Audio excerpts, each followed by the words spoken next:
আমি চাই যাকে যোগ্য মনে করবেন, যে আপনাদের কাজ করবে, যে আপনাদের পাশে থাকবে, তাকে আপনার ভোট দিয়ে নির্বাচিত করবেন। বেহেশতের টিকিট বিক্রি করছে, ভোট দিলে কি বেহেশতে যাওয়া যায়?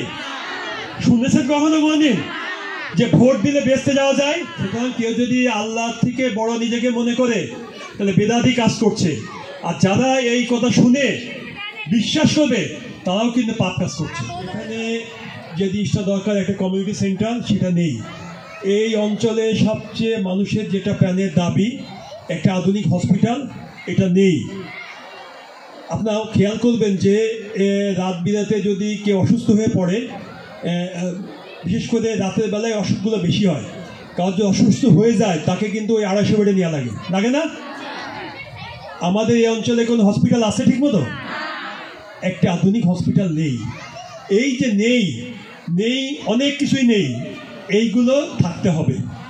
এইগুলো থাকার জন্যে আগামীতে একটি গণতান্ত্রিক সরকার বুঝেন, আপনারা ভোট দিয়ে যাকে নির্বাচিত করবেন সেটা হচ্ছে গণতান্ত্রিক সরকার। আপনাদের ভোটে নির্বাচিত সরকারকে আসতে হবে, তারাই কিন্তু আপনাদের এই সমস্যার সমাধান করবে। যদি গণতান্ত্রিক সরকার না আসে তাহলে আপনাদের যে সমস্যা, কোনো সমস্যার সমাধানই ঠিকমতো হবে না, অতীতে যেভাবে হয়নি। কারণ কি, অতীতে আপনারা তো ভোট দিতে পারেননি, পেরেছেন? ভোট দিতে পারেননি বিধায় আপনাদের যে চাওয়া পাওয়াগুলো ছিল এইগুলো পূর্ণ হয়নি। সুতরাং বরঞ্চ কি হয়েছে, যা ছিল তাও নষ্ট হয়ে গিয়েছে, যা ছিল তা চুরি করে লুটপাট করে নিয়ে গেছে। চাই জনগণের ভোটে একটি সরকার আসুক, যে সরকার আপনাদের সমস্যার সমাধান করবে। বিধবা ভাতা বলেন, তারপরে টিসিবির কার্ড বলেন, স্কুল বলেন, কলেজ বলেন, মাদক নির্মূল বলেন, সব কিছুই সম্ভব একটি গণতান্ত্রিক সরকারের পক্ষে। আমরা চাই আগামী ফেব্রুয়ারিতে যে নির্বাচন হবে, ওই নির্বাচনে আপনারা আপনাদের পছন্দের প্রার্থীকে ভোট দেবেন।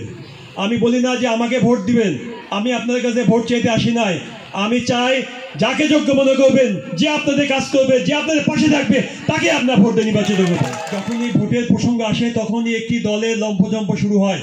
অতীতে হয়েছে যাদেরকে মানুষ বেঈমান বলে, বেঈমান, সেরকম একটি লেবাসধারী সংগঠন ইদানিং বিভিন্ন আমাদের মা বোনদের বাসায় যাচ্ছে, যে মিথ্যা প্রচারণা করছে, মিথ্যা কথা বলছে। এই মিথ্যা কথা বলা যেমন পাপ, মিথ্যা কথা শুনে কাজটা করাও তেমনি পাপ। সুতরাং আমরা পাপের দিকে যাব না। কি মিথ্যা কথা বলছে আমি বলতে চাইনি, আমার পিছনে বলে দেন। তা আমি বলে দিই, অনেকে বেহেশতের টিকিট বিক্রি করছে, ভোট দিলে কি বেহেশতে যাওয়া যায়? শুনেছেন কখনো কোনদিন যে ভোট দিলে বেহেশতে যাওয়া যায়?